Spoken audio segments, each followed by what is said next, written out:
إنه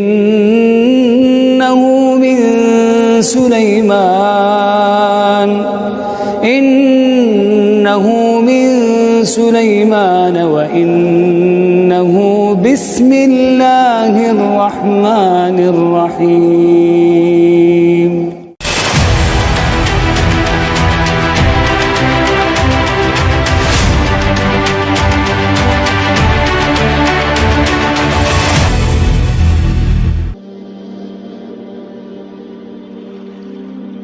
Assalamualaikum warahmatullahi wabarakatuh.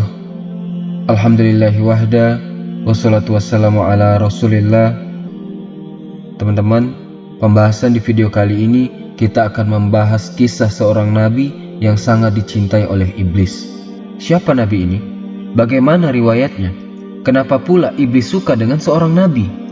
Padahal iblis adalah musuhnya para nabi. Teman-temanku seiman, sebagaimana yang sering kita dengar bahwa iblis adalah makhluk Allah yang terlaknat, yang Allah Subhanahu wa Ta'ala ciptakan sebelum Allah menciptakan manusia, bahkan menempati bumi sebelum manusia menempati bumi, dan Allah Subhanahu wa Ta'ala ciptakan dari api. Bahkan sebelum iblis dilaknat oleh Allah Subhanahu wa Ta'ala, dia termasuk makhluk yang sangat dimuliakan. Bahkan ia hidup di alam para malaikat.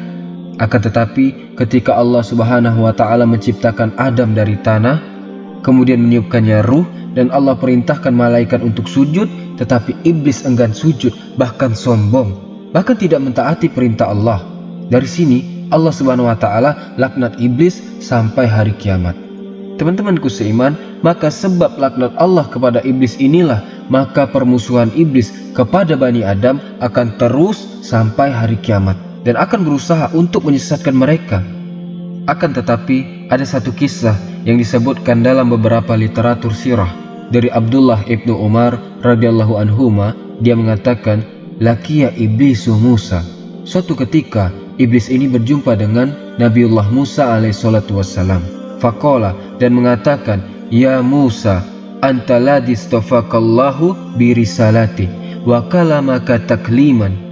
Wahai Musa, sesungguhnya Allah telah memilihmu dengan risalahnya, dan Allah berkata-kata kepadamu tanpa penterjemah, diajak bicara langsung oleh Allah. Artinya Musa adalah kalimullah. Kemudian dia mengatakan, wa ana uridu an atuba fasfa'li ila rabbih. Berkata iblis, saya sebenarnya wahai Musa ingin bertaubat, bisa ndak kau berikan syafaat kepadaku agar Rabbku mengampuni diriku sehingga semua dosa-dosaku diampuninya. Maka Musa alaihissalatu wassalam mengatakan, na'am, iya.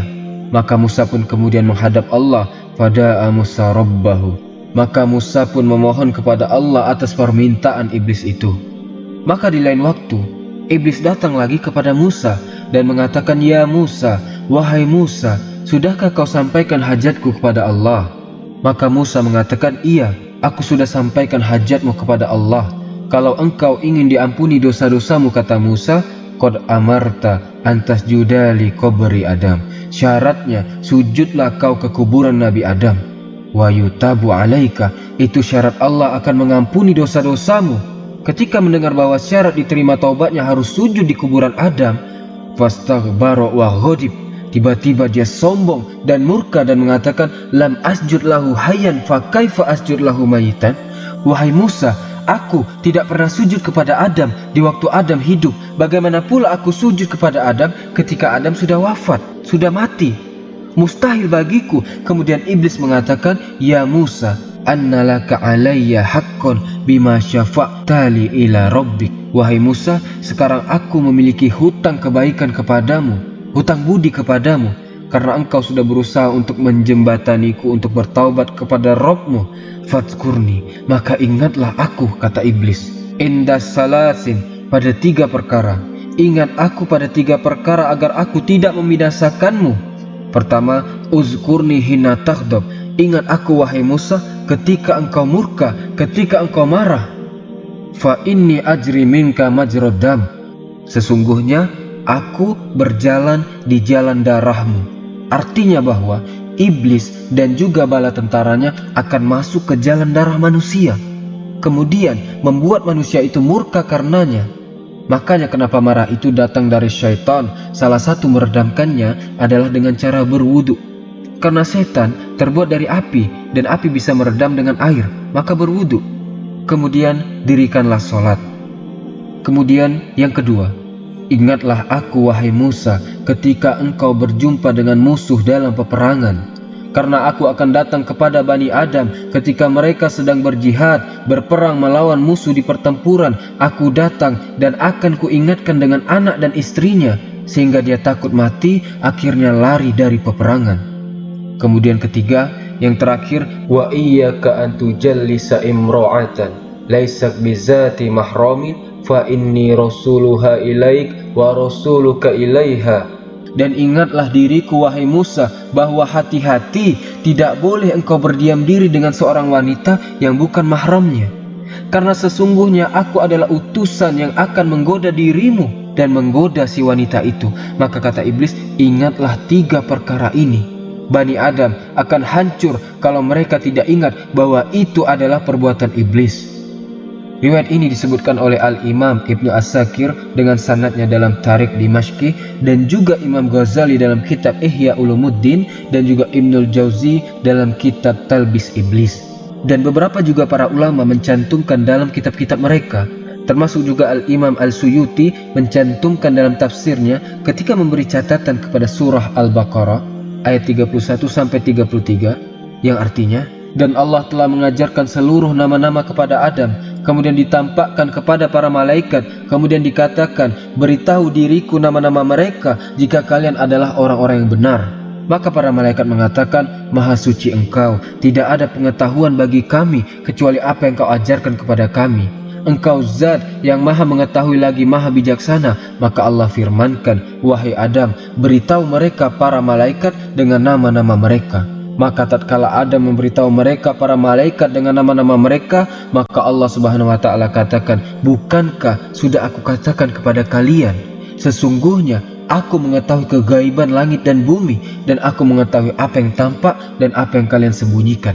Al-Imam As-Suyuti ketika memberikan catatan kepada ayat ini, beliau membawakan sebuah riwayat dari Ibnu Abi Dunya dalam Makaidus Syaitan dari Abdullah ibn Umar radhiyallahu anhuma, riwayat yang kurang lebih dengan riwayat yang saya baca di atas. Jadi iblis itu suka dengan Nabi Musa alaihissalatu wassalam, karena Musa itu memang nabi yang dekat dengan Allah azza wa jalla dan suka berdialog. Maka disematkan kepada Nabi Musa kalimat kalimur rahman, nabi yang suka berdialog dengan Allah. Karena di antara 25 nabi dan rasul yang dikenal dengan kalimur rahman itu 3. Pertama Nabi Adam alaihissalam, yang kedua Rasul kita Muhammad sallallahu alaihi wasallam, dan yang ketiga Musa alaihissalatu wassalam.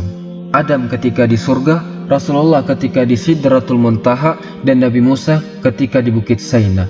Tetapi yang banyak berdialog dengan Allah azza wa jalla secara langsung tanpa perantara adalah Musa. Sehingga apapun yang dipesankan iblis kepada Musa, Musa bisa menyampaikan kepada Allah subhanahu wa ta'ala. Makanya iblis suka dengan Nabi Musa dan mengatakan, ya Musa, anta ladzi istafakallahu bi risalati wa kalamaka takliman. Wahai Musa, engkau rasul yang Allah pilih dan engkau rasul yang suka berdialog dengan Allah subhanahu wa ta'ala. Bagaimana kalau aku seandainya bertaubat kepada Allah azza wa jalla, apakah aku akan diampuni? Bisakah engkau menjadi perantara diriku dengan Allah? Isfa'li ila rabbi an yatuba alayya. Bisakah engkau menjadi perantara bagiku wahai Musa? Bincangkan dengan Rabbku, maukah dia mengampuni dosa-dosaku? Artinya, iblis di sini teman-teman kepengen sekali bertaubat sebenarnya. Maka kenapa iblis itu menangis ketika melihat seseorang itu sujud? Dan dia pun mengatakan, Allah perintahkan aku untuk sujud, aku pun tidak sujud. Sementara hamba ini diperintahkan sujud, dia sujud. Makanya suatu saat di masa Nabi Musa, iblis ini ingin bertobat kepada Allah azza wa jalla, dan dia minta kepada Musa sebagai perantaranya. Maka Musa pun fada'a Musa rabbah, meminta dan berdoa kepada Allah subhanahu wa ta'ala, menyampaikan permohonan iblis itu. Kemudian setelah Musa menyampaikan keinginan iblis, maka iblis datang kepada Musa. Ya Musa, qad qadaita hajataka. Wahai Musa, sudahkah engkau melaksanakan hajatmu?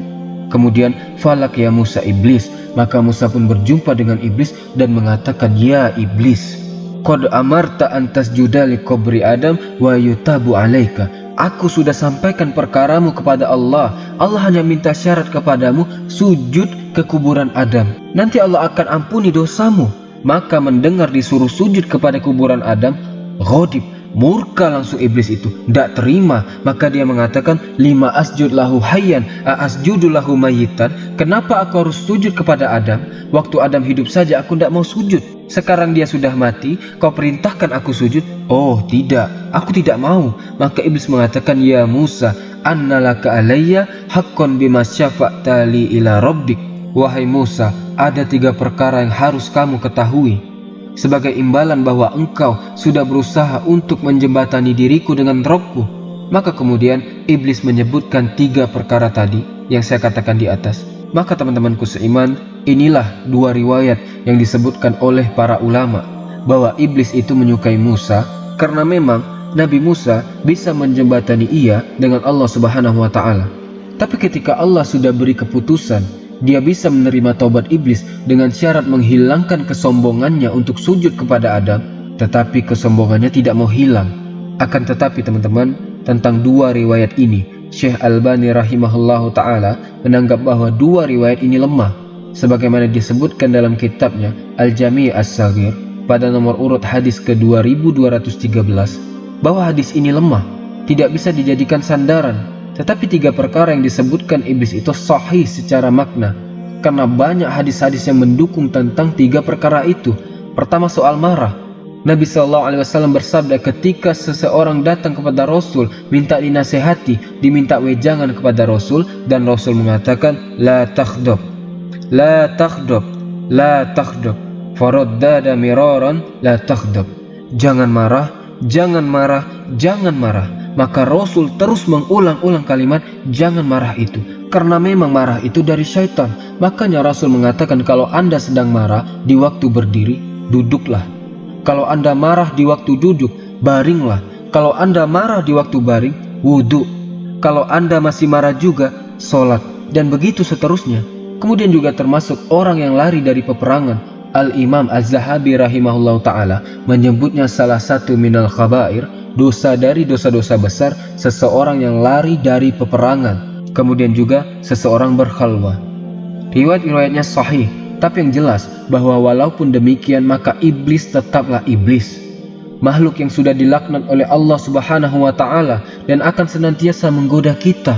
Oleh karena itulah hati-hati dari tipu daya iblis, karena iblis akan menggoda kita ini selangkah demi selangkah, setahap demi setahap, mulai daripada yang berat, mengajak kita kepada kesyirikan, menyembah selain Allah Azza wa Jal. Kalau tidak bisa, turun tensinya ke bawah, mengajak kita menentang Nabi dan Rasulnya dan menentang ajarannya. Kalau tidak bisa, maka turun ke bawah, mengajak kita untuk melakukan dosa-dosa besar. Kalau tidak, maka terus ke bawah, disuruhnya kita untuk melakukan dosa-dosa kecil. Kalau tidak bisa, terus ke bawah, disuruhnya kita melakukan hal-hal yang tidak berfaedah, sehingga kita disibukkan dengan perkara-perkara yang tidak ada manfaatnya, sampai akhirnya kita terlena dengan godaannya. Makanya Allah mengatakan, wala tattabi'u khutuwatis syaitan. Jangan kalian mengikuti langkah-langkah syaitan, karena syaitan itu aduun mubin, musuhmu yang paling nyata. Wallahu alam. Inilah kisah seorang nabi yang sangat dicintai oleh iblis, Musa alaihissalatu wassalam. Namun sayang, riwayatnya dilemahkan oleh Syekh Nasiruddin Al-Albani rahimahullahu ta'ala dan juga para ulama yang lainnya. Mudah-mudahan kisah ini ada manfaatnya. Subhanakallahumma wa bihamdika asyhadu an la ilaha illa anta astaghfiruka wa atubu ilaik. Allahu ta'ala a'lam. Assalamualaikum warahmatullahi wabarakatuh.